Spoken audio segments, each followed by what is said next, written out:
नमस्कार मित्रों। सुबह का टाइम है ना। अभी जस्ट थोड़ा रनिंग वनिंग करके फार्म हाउस पे आराम से बैठा हूँ। ठीक है, डेली आ जाता हूँ ना सुबह, मतलब मॉर्निंग में डेली फार्म हाउस में थोड़ा अच्छा सुकून लगता है ना। आप भी ट्राई करिए, एक आध दिन सुबह से रनिंग करने की कोशिश करिए। ठीक है, आज कॉपी पेन लेके नहीं बैठना है ना आपको कि मैं कॉपी पेन लेके बैठ कर कि सर आज क्लास लेंगे। नहीं नहीं, कोई क्लास नहीं लूँगा है ना, दूसरी क्लास लूँगा, यूँ समझ लो। ठीक है, आज पढ़ाई से थोड़ा रिलेटेड ही होगी, बट हमारी जो कॉपी पेन जो हम लेके थोड़ा पढ़ते हैं कंसेप्ट, अब मैं कोई कंसेप्ट नहीं सिखाने वाला हूँ, है ना। 2-3 रोज से मैं थोड़ा ऐसे ही नॉर्मली बात करने वाला था, है ना। आपने भी देखा होगा एक बंदे ने सुसाइड कर लिया, है ना। 2-3 रोज से सुशांत सिंह राजपूत ने 2-3 रोज से मैं सोच रहा था, पर मेरे कॉलेज का सेमिनार था तो उस चक्कर में मैं थोड़ा सा मतलब वो नहीं कर पाया, और मेरी क्लास भी थोड़ी इफेक्टिव नहीं जा रही थी। मतलब मैं डिफरेंशिएबिलिटी पे इतना फोकस नहीं कर पा रहा था क्योंकि मेरा पूरा ध्यान थोड़ा सा सेमिनार पे था, है ना। इस ठीक है, तो उसके लिए भी सॉरी अगर कुछ गड़बड़, कुछ कंसेप्ट नहीं समझ में आया तो कमेंट कर देना, मैं फिर से बना दूंगा वीडियो। जो पार्ट समझ में नहीं आया उसको मैं फिर से बना दूंगा ना। ऐसे मैं क्लास में ही बोलते रहता हूँ आपको कि कुछ समझ में नहीं आया तो बता देना, मैं उस उतने पार्ट को, उतने क्वेश्चन को फिर से बना दूंगा।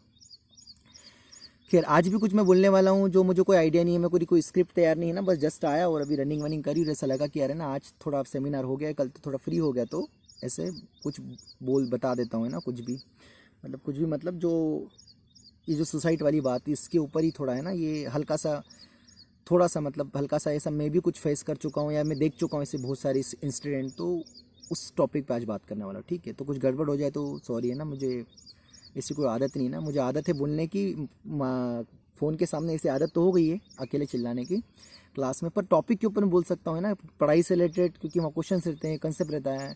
ये बोल रहा हूँ यहाँ पर कोई क्वेश्चंस नहीं है। ठीक है, क्वेश्चंस तो बहुत सारे पर दूसरे टाइप के क्वेश्चंस है। तो उस बंदे ने सुसाइड कर लिया, वो बंदे ने तो सुसाइड किया, ठीक है, वो बहुत गलत है। ऐसा हमारी भी मतलब जो बच्चे हैं या मेरी एज के या मुझसे मतलब जो कॉलेज में पढ़ते हैं या जेई की तैयारी करते हैं, जो कॉम्पिटिटिव एग्जाम की तैयारी करते हैं या कॉम्पिटिटिव एग्जाम की तैयारी करने के बाद आईआईटी में भी चले जाते हैं, और वहाँ अगर कुछ कंपनी में सिलेक्शन नहीं हुआ या पता नहीं क्या डिप्रेशन में आ गए तो बंदे सुसाइड कर लेते हैं ना। तो पहली बात तो सुसाइड करना कोई ऑप्शन तो है नहीं ना कि ऊपर मतलब सुसाइड कर लिया तो आपको मिल जाएगी चीज़ें, है ना। ऐसा तो है नहीं कि ऊपर वाले ने कुछ रूल बना दिया है कि आप सुसाइड कर लो तो आपको आईआईटी बॉम्बे में भेज देंगे, या सुसाइड कर लो आप आईआईटी बॉम्बे में, आप सुसाइड कर लो और आपको हम गूगल का सीईओ बना देते हैं ना, कि आप सुसाइड कर ले आपने बहुत महान काम किया, आपने सुसाइड कर लिया हम आपको डॉक्टर बना देते हैं। ऐसा तो कुछ लिखा नहीं है रूल में कि सुसाइड कर लोगे तो आपको सब कुछ चीज़ें मिल जाएगी जो आप चाहते थे, जिसके कारण आपने सुसाइड किया। आप सुसाइड कर लोगे तो सारी चीज़ें आपको मिल जाएगी। आपको सुसाइड करने के बाद ऊपर वाला बिल्कुल हाथ जोड़ के भेजेगा कि जा मित्र, तूने बहुत अच्छे से काम किया, अब तुझे मैं तेरी जो पूरी जो तेरी थी, जो भी तू चाहता था वो मैं तुझे पूरा देता हूँ। ये तो कोई ऐसा होता नहीं है। ठीक है, तो ये तो बहुत बड़ा बेवकूफ़ी मेरा कदम होता है कि जो बच्चे या जो भी बंदा सुसाइड कर लेता है ना। तो सुसाइड तो ये बहुत गलत चीज़ है ना, ये आपको भी पता है, पर बंदे कर जाते हैं ना, कर जाते हैं। तो मोटिव ये है कि उससे निकलना कैसे, है ना। ये सुसाइड होता क्यों है ना, सुसाइड होता क्या है, दो रीज़न तो बंदा डिप्रेशन में आ जाता है। ये स्पेशली मैं ज़्यादा फोकस करूंगा मेरे जो बच्चे पढ़ रहे हैं या जेई की तैयारी कर रहे हैं, जो कॉम्पिटिटिव एग्जाम की तैयारी कर रहे हैं, उन पे मेरा थोड़ा फोकस ज़्यादा रहेगा। तो जो बच्चे तैयारी करते हैं उनका सिलेक्शन नहीं होता है, तो कभी कभी क्या, तैयारी करते करते बीच में ही पता लग जाता है कि नहीं यार मैं है ना थोड़ा गड़बड़ कर रहा हूँ और अब शायद मेरा सिलेक्शन ना हो पाए। भले उस बच्चे का हो जाएगा अगर वो थोड़ी ढंग से मेहनत करे, बट वो बच्चा अपने आप को इतना अंडर एस्टिमेट कर लेता है कि यार मतलब अपने आप को ऐसा मान लेता है कि भैया मेरा कुछ नहीं होने वाला है। ठीक है, तो मैं तो मेरा सिलेक्शन ही नहीं होगा, मैं तो लाइफ में कुछ नहीं कर पाऊंगा ना। तो ऐसा नहीं है ना, ये मेरे साथ पर्सनल हो चुका है, तो मैं इसका एग्जांपल दूंगा। ठीक है, दूसरी बात ये है कि डिप्रेशन में आ जाते तो उससे बचे कैसे, है ना। तो मैं दोनों ये चीज़ें हल्की फुल्की में पर्सनल मेरे लाइफ में हल्का सा छोटी सी अभी लाइफ है, उसमें मैं इतना जितना है अभी उसमें मैं फेस कर चुका हूँ, उस बिहाफ पे मैं आपको बता रहा हूँ। ऐसा नहीं कि किसी कहीं सुनी बातों पे मैं किसी ने बोल दिया तो वही की वही ब्राह्मण से हम आपके सामने छापूंगा। ठीक है, पहली बात तो जब मेरा भी जेई में सिलेक्शन नहीं हुआ, आपसे मुझसे जो पढ़ रहे जो जेई की मुझसे जो तैयारी कर रहे हैं यूट्यूब पे, मेरा कोई जेई में सिलेक्शन नहीं है। मैंने जस्ट जेई की तैयारी करी थी, है ना। मेरा फिजिक्स के कारण मेरा सिलेक्शन नहीं हुआ था। मेरे फिजिक्स में 4 मार्क्स थे, और आपको पता है उस टाइम पे जेई में फिजिक्स का कट ऑफ जो था वो 13 मार्क्स था, कि 13 मार्क्स तो आपको लाना ही पड़ेगा, भले आप मैथ्स में कितना भी नंबर ले आओ। मेरे मैथ्स में ठीक ठाक स्कोर था, मेरा मैथ्स ठीक ठाक स्कोर था, मुझे मैथ्स अच्छी लगती थी, मतलब मैं मैथ्स ठीक ठाक बना लेता था। क्लास 11-12 से ही, मतलब 10th से ही मेरा मैथ्स थोड़ा ठीक ठीक बनाने लग गया था मैं। उसके पहले मेरा कोई इंटरेस्ट नहीं था मैथ्स में, मतलब कोई इतना नहीं था। ठीक है, तो मेरा जब मैं थोड़ी प्रिपरेशन कर रहा था जेई की, मैं हिंदी मीडियम से पढ़ा हुआ था तो बहुत दिक्कत होती हिंदी मीडियम वालों को, है ना। हिंदी मीडियम वाला बंदा देखेगा तो मेरी भावनाएं समझ सकता है ना।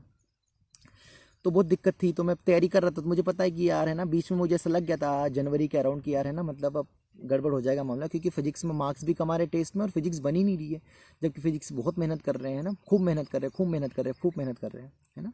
तो मेरा सिलेक्शन नहीं हुआ था ना। और फिर भी अभी मैं एनआईटी वारंगल से एमएससी मास्टर्स कर रहा हूँ ना, मास्टर्स कर रहा हूँ एनआईटी वारंगल से। तो मेरा कहने का मतलब ये है कि अगर आपका सिलेक्शन नहीं हुआ है तो एनआईटी आईआईटी के दरवाजे बंद नहीं हो जाते हैं और अच्छे से खुल जाते हैं। क्योंकि अगर आपने तैयारी करी है अभी, जेई की हो, चाहे वो नीट की हो, चाहे किसी की भी तैयारी करी है, तो ये एग्ज़ाम सबसे टफेस्ट एग्ज़ाम है। अगर इसकी तैयारी कर ली और आपका सिलेक्शन नहीं हुआ तो आपने जो मेहनत करी ना आपका काम आएगी।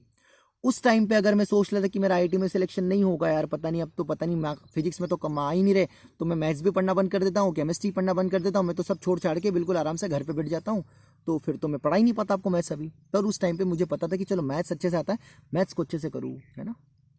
तो अब जो मेहनत करी ना वो आपके पाक को कहीं ना कहीं काम आएगी। मैं आपको बता दूं, जब लास्ट टाइम मेरी मतलब कोई सी भी एनआईटी आईआईटी के लिए कॉम्पिटिटिव एग्जाम होती है हमेशा, चाहे वो ग्रेजुएशन के मास्टर्स के लिए हो, चाहे वो बीटेक के लिए हो, तो जब ये मैं एग्ज़ाम मुझे पता चला कि मास्टर्स कर सकते हैं अभी एनआईटी आईआईटी से, तो मैंने सिलेबस देखा, तो जो मैंने जेई में तैयारी करी थी ना उस टाइम मैथ्स में, वो मुझे यहाँ पर काम आई। मुझे मतलब इतना नहीं पढ़ना पड़ा, मुझे कोई कोचिंग ज्वाइन करने की जरूरत नहीं पड़ी। मैं मेरा ट्यूशन पढ़ा रहा था, कोचिंग पढ़ा रहा था 3-4 साल से, ग्रेजुएशन साथ में करते गया, और मैंने वो जो मैंने पढ़ा था जेई के टाइम पे जो मैंने तैयारी करी थी, वो मुझे इस बार कॉम्पिटिटिव एग्जाम जो मैंने दी वो उसमें मुझे काम आया। मतलब पहली बात तो ये मतलब आया कि अगर हम आईआईटी की तैयारी कर रहे हैं और हमारा सिलेक्शन नहीं भी हुआ, क्योंकि उतनी लिमिटेड सीटें हैं, तब भी हमारी मेहनत बेकार नहीं जाएगी। अब कोई बच्चा बोलेगा सर आप तो पढ़ा है, आपने तो टीचिंग फील्ड ज्वाइन कर ली, तो आपको मैथ्स काम आ गई। सर अगर मैं बिजनेस करूंगा तो मैथ्स काम आएगा क्या? हाँ बिल्कुल काम आएगा। मैं जो बता रहा हूँ ना, जिसने मैथ्स लिया है ना, स्पेशली मैथ्स, वो लाइफ में कुछ भी कर सकता है। वो इलिप्स शेप के समोसे बना के बेच देगा, है ना। वो कोई भी जिस भी बिजनेस में जाएगा ना वो आग लगा देगा, क्योंकि उसको मैथ्स आती है, वो डील करना चाहता है क्वेश्चनों से। वो इतनी छोटी उम्र में क्वेश्चन को सॉल्व डील करना जानता है, तो यार वो तो लाइफ में तो आगे इतनी छोटी कम उम्र में क्वेश्चनों को डील करता है, तो आगे तो वो आराम से डील कर ही लेगा, है ना।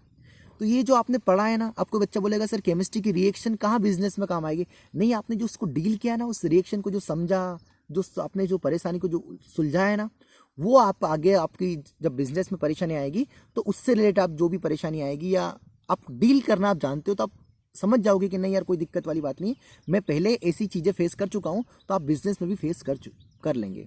इसलिए जो कॉम्पिटिटिव एग्जाम की जो तैयारी करता है ना, वो लाइफ में कुछ ना कुछ तो कर ही लेता है। उसका जेई में सिलेक्शन नहीं हो, जिस टाइम पे जिस कॉम्पिटिटिव एग्जाम की वो तैयारी करता है, अगर उस टाइम पे उसको नहीं मिलती है, बट आगे उसको उसका कुछ ना कुछ आउटपुट मिलता ही है, ये श्योर है। ठीक है, तो पहली बात तो आप जो मेहनत कर रहे हैं, जो जेई की तैयारी कर रहे हैं, आप आपका बेस्ट दें। आपका सिलेक्शन हो या ना हो जाए बहुत अच्छी बात है, नहीं भी हो तो आपको खौफ नहीं खोना है। आपकी जो मेहनत है ना आपको कहीं ना कहीं काम आएगी। जैसे मुझे हल्की सी मेरे पर्सनल मैंने आपका एक्सपीरियंस शेयर किया, मुझे काम आई। मैं अभी भी एनआईटी में जब पढ़ता हूँ तो शाम को मैं ट्यूशन पढ़ाता हूँ, वहाँ पर कोचिंग जाता हूँ पढ़ाने, तो मेरा काम चल जाता है ना। ठीक है, पहली बात। दूसरी बात है कि जैसे सब डिप्रेशन में चले गए तो उससे उभरे कैसे, तो हल्का फुल्का मैं भी थोड़ा ना, कि मैं थोड़ा भावुक पर्सन हूँ, ये मुझे मतलब मेरे दोस्त लोग बताते, मुझे भी मैंने थोड़ा पर्सनल फील किया। मैं एकदम से सोच लेता हूँ या कुछ भी ऐसा हो जाता है, तो मैं भी कभी ऐसा हल्का सा परेशान रहता हूँ। मैं ऐसा नहीं कि मैं डिप्रेशन में चले गया था, या फिर मैं भी बीच में 2-3 बार लाइफ में ऐसा हल्का सा परेशान हुआ हूँ। तो ऐसा नहीं कि मैं डिप्रेशन में चले गया, डिप्रेशन नहीं, पर थोड़ा सा ऐसे परेशान कभी कभी आप भी हो जाते हैं। कोई भी नॉर्मली इंसान है तो हल्का सा कभी ना कभी किसी न किसी चीज़ के कारण परेशान हो जाता है। तो मैं भी हल्का फुल्का परेशान था, है ना। अभी कॉलेज की रिसेंटली आपको एग्जांपल दूँ, फर्स्ट से मेरा बढ़िया हो गया, मेरा एक सब्जेक्ट में थोड़ा गड़बड़ हो गया, है ना। मैं बता दूँ ना आपको, वो क्यों करूँ, मुझे वो बिल्कुल नहीं झिलता है सब्जेक्ट, है ना, तो कोई दिक्कत वाली बात नहीं है। फिर उसके बाद सेकेंड सेमेस्टर आया तो कुछ हल्का सा वो हो गया, तो फिर मैं थोड़ा परेशान था, तो मैं क्लास जाता था 9 से 4 और किसी से बातचीत नहीं करना, है ना। मेरे बहुत अच्छे 2-3 मित्र हैं, है ना, उनसे ही बातचीत नहीं करता था मैं। एक हरियाणा का मित्र है, एक यूपी का मित्र है, बहुत अच्छे मेरे दोस्त हैं, उनसे भी मैं बातचीत नहीं करता था। पर धीरे धीरे फिर मैं थोड़ा परेशान रहता, पर वो मेरे दोस्त अच्छे हैं तो पागल जैसे आते थे, मतलब रोकते थे भले कितना भी होते थे, तो हंसी मजाक करके, दोस्त बहुत अच्छी चीज़ होती है ना, वो हंसी मजाक करके कुछ ना कुछ बुलवा ही लेते थे कि भाई क्या चल रहा है क्या नहीं चल रहा है करके, तो मैं उनसे शेयर कर लेता था, तो मेरा मन थोड़ा हल्का हो जाता था। साथ साथ ऐसा भी था कि मैं 9 से 4 क्लास होती थी कॉलेज की, और फिर मैं क्लास पढ़ाने चल जाता था शाम को, तो तब भी मेरा मन बहल जाता था। मतलब इधर उधर थोड़ा जाके, थोड़ा बाहर घूम फिर के, दोस्तों से बात करके या अपने पेरेंट्स से बात करके, कभी कभी अपने साथ जो प्रॉब्लम होती है अपन पेरेंट्स के साथ भी शेयर नहीं कर पाते हैं, तो आप आपके दोस्तों के साथ, उसकी दोस्त की भी अगर प्रॉब्लम होगी ना, या दोस्त के कारण आप परेशान होंगे, वो भी आप आपके दोस्त को बता सकते हैं। दोस्त ऐसी चीज़ होती है। तो आप अगर आप डिप्रेशन में हैं या थोड़ा परेशान हैं, तो आप आपके दोस्तों के साथ स्पेशली शेयर करें। इस पेरेंट्स के साथ शेयर करें, अच्छी बात है। और अगर घर की प्रॉब्लम है या पेरेंट्स के साथ बहुत ज़्यादा घबरा रहे हैं, क्योंकि हमारी एज ऐसी होती है कि हम थोड़ा सा घबरा जाते हैं, डर लग जाता है, पर दोस्त के साथ हम मुंह फट बता सकते हैं, कोई डर नहीं लगता है। तो आप दोस्त के साथ शेयर करें। मेरे साथ ऐसा है कि मेरे हल्का सा कभी प्रॉब्लम होता तो किस्मत मेरी अच्छी होती है कि मेरे स्टूडेंट मुझे याद कर लेते हैं ना, तो मैं थोड़ा मतलब इससे थोड़ा मतलब निकल जाता हूँ कि यार चलो कोई दिक्कत होती है तो मेरे बच्चे, जो बच्चे आईआईटी में पढ़ भी रहे हैं, उनसे भी मैं अच्छे से बात करता हूँ। जो जिनका सिलेक्शन नहीं हुआ बाई चांस, उन्होंने मेहनत की थी, उनसे भी मैं अच्छे से बात करता हूँ, ताकि वो उनको ऐसा ना लगे कि यार सर तो मेरा तो आईआईटी में सिलेक्शन नहीं हुआ, तो मैं सर के सामने कैसे फेस करूँ। मैं इतना कंफर्ट जोन में करा देता हूँ कि यार कोई दिक्कत नहीं है, तुमने मेहनत की थी ना, तुमको आगे काम आएगी। ठीक है, तो आप आपके दोस्तों से बात करते रहें। दोस्त आपके बहुत अच्छे होते हैं, जितने आप दोस्तों से बात शेयर करेंगे है ना, उतना अच्छा होगा। अभी जो बंदे ने सुसाइड किया, सुशांत सिंह राजपूत ने, उसका रीज़न ये भी हो सकता है कि लॉकडाउन का टाइम था, बंदा बाहर नहीं जा पाया, दिन भर फ़ोन चलाना या फिर बस घर में एक ही रूम पे रहना, तो डिप्रेशन आ जाता है, वो नॉर्मल है ना। तो आप भी क्या, फ़ोन से थोड़ा हल्का सा बचें। अगर आप जेई की तैयारी कर रहे हैं, कॉम्पिटेटिव एग्जाम की तैयारी कर रहे हैं, आप दोस्तों से मिलते रहें, बाहर घूमने आ जाए, जैसे इस खुली जगह आ जाए करें, जैसे मैं यहाँ पर डेली आ जाता हूँ है ना, तो आपके लिए अच्छा होगा। ठीक है, तो बस यही था। बाकी है ना, मैंने पता नहीं क्या बोला, मुझे कोई आइडिया नहीं था ना, तो हल्का फुल्का अगर आपको कुछ हल्का सा सीखने को मिला हो, तो मैं ये बताना चाह रहा हूँ फाइनली, उसका समरी ये बता दूँ कि आप जो मेहनत कर रहे हैं, आपका सिलेक्शन हो या ना हो, आप मैथ्स के स्टूडेंट हो, आप कॉम्पिटेटिव एग्जाम की तैयारी करो, चाहे वो बायो वाला भी हो, चाहे कोई फील्ड हो, आप कॉम्पिटेटिव एग्जाम की तैयारी कर रहे हो, आप लाइफ में कुछ ना कुछ कर ही लोगे। आपको कहीं ज़रूरत नहीं पड़ेगी किसी के आगे कुछ हाथ फैलाने की, क्योंकि आपने कॉम्पिटेटिव एग्जाम की तैयारी करी, आपने क्वेश्चंस को डील करना समझा है, तो आगे आप जिस भी बिजनेस में जाएंगे वो बिजनेस आपका हो जाएगा। ये बात माने, खुद पे भरोसा रखें। ठीक है, मेहनत करते रहे अच्छे से। अगर अभी आपको, अगर आपने आईआईटी ड्रीम सोचा नहीं मिला, तो आगे अगर आपने मेहनत की तो ऊपर वाला आगे आपके साथ दरवाजे खोल देता है ना। ये मैं पर्सनल फील कर चुका हूँ भाई। मेरा उस टाइम पे नहीं हुआ था सिलेक्शन, पर मुझे लगा था कि मुझे एक बार तो चुल थी के अंदर एनआईटी आईआईटी में जाना है, तो अभी मुझे ऑप्शन मिल गया, तो अभी मैं वहाँ पर पढ़ रहा हूँ अच्छे से। ठीक है, बाकी तो आप दोस्तों से बात करते रहे, पेरेंट्स के साथ बात करते रहे, अकेले में बिल्कुल ज़्यादा ना रहे है ना। ये सब भी बताते होंगे, मैं भी यही बात बोल रहा हूँ। बाकी दोस्तों के साथ थोड़े शेयर करते रहे है ना। ठीक है, तो बाकी कोई दिक्कत नहीं होगी। ठीक है, बाकी तो यही था। और बाकी मुझे पता नहीं मैंने क्या बोला। ठीक है, बाकी कुछ बड़ा गड़बड़ लगे तो सॉरी बोल रहा हूँ। ठीक है भाई, बाकी मेहनत करते रहे, पूरी ईमानदारी से मेहनत करते रहे है ना। कुछ दिक्कत आए तो मेरे कमेंट बॉक्स में डाल दिया करें, मैंने ग्रुप बना दिए, वहाँ पर आप पूछ सकते हैं ना, क्वेश्चन से रिलेटेड बोल रहा हूँ बाकी। ठीक है, ठीक है सर। आई होप आपको कुछ ना कुछ ऐसा लगा होगा कि मेरी भावनाएं समझ गए होंगे कि मैं क्या बताने की कोशिश कर रहा हूँ ना आपको। ठीक है, थैंक यू।